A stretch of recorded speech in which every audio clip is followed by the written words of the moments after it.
Hi, you're watching part 5 of an 8-part series about the Igavania or Metroidvania genre Castlevania games. This one is about Dawn of Sorrow.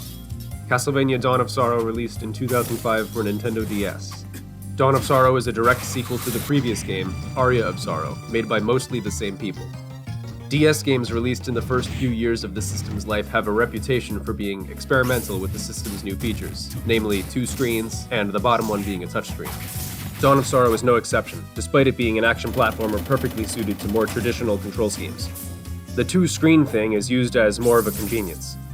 Enemy names no longer appear on the game screen itself, instead only on the top screen, along with plenty of other stats that in the previous games you could only see in the pause menu. Not only that, but the select button, instead of being the dedicated map button, now toggles the top screen between showing these stats and showing the map. Having the map semi-permanently visible during gameplay is a fine enough use for the DS's second screen. More interesting is how Dawn of Sorrow copes with having a fancy new touchscreen. In Dawn of Sorrow, while playing the main game mode, boss fights do not end when the boss's health value reaches 0.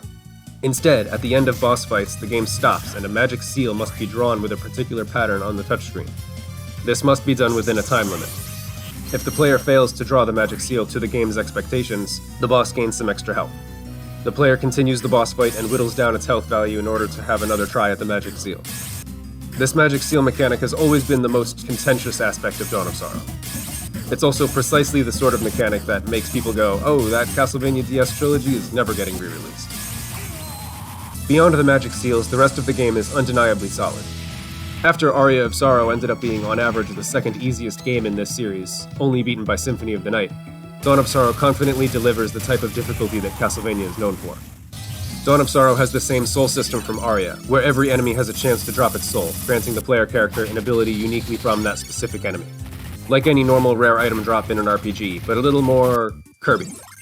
There are 2 major alterations Dawn makes to this soul system.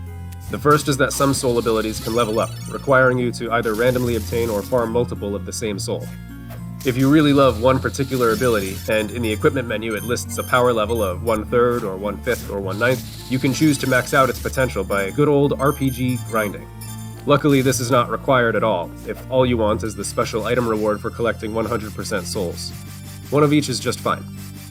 The other new feature embedded into the soul system is a new type of shop, specializing in weapon synthesis. Dawn of Sorrow retains the weapon classes that Aria had, and you can find the weakest level of most of these weapons simply lying around near the start of the game. Each class of weapon has an upgrade tree, and all it costs to upgrade a weapon is 1 preset soul. The power level of the new weapon is always about spot on compared to where the player is in the game, including availability of the enemy soul needed for the trade. This type of upgrade tree is completely new for the series, and the layout of Dawn of Sorrow's world map is built well to synergize with the upgrade paths.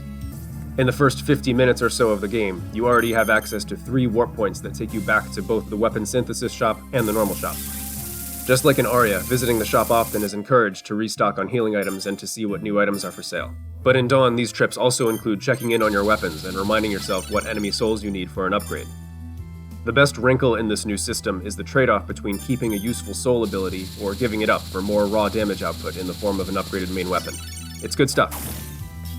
The DS's slight screen resolution increase compared to the Game Boy Advance allowed the developers to use the same character size proportions as in Symphony of the Night, which let them partake in a great Castlevania tradition, reusing assets from previous games. Enemy models like the Bat from Symphony of the Night and the Purple Armor Knight from Rondo of Blood fit right in. And why stop there? Alucard is a character present in the Sorrow games, so playable Alucard should be a part of Dawn's Julius mode. Julius mode in Dawn is much more fleshed out than any previous bonus character mode.